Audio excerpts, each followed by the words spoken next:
This tutorial demonstrates how you can prevent iForgeAhead from updating a horse's last visit in certain situations. iForgeAhead helps you manage your schedule by calculating a due date for each horse, and it uses the horse's last visit date and the number of weeks between visits to calculate when they're due.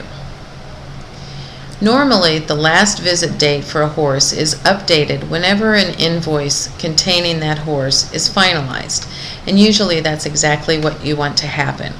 But in certain cases, say if you've needed to visit the horse in between your normally scheduled intervals and you don't want to update their last visit date, this tutorial will show you how to do that.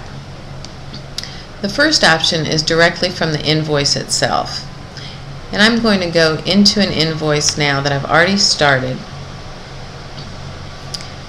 and show you how you can control this setting. I've got charges here for 2 horses, and on this last horse for Cheyenne, I'm going to say that that should not update her last visit. I've clicked the edit pencil symbol so I can work with that row, and in addition to the prices, there's a checkbox. Normally this is always checked, but in this case we're going to uncheck it and click Save.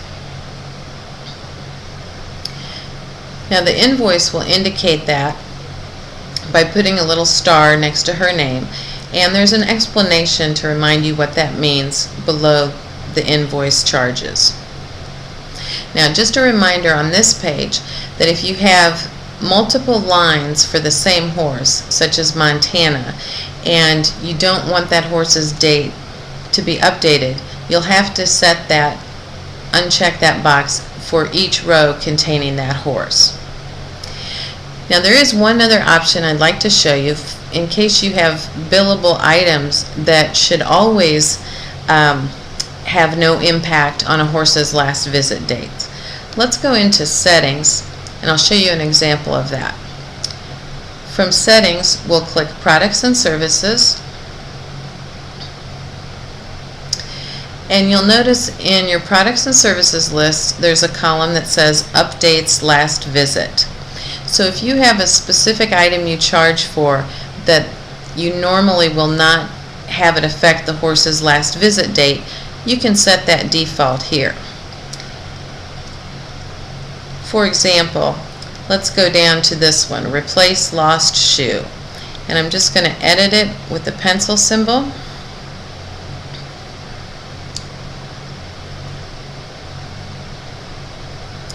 And I'll uncheck that box and save it.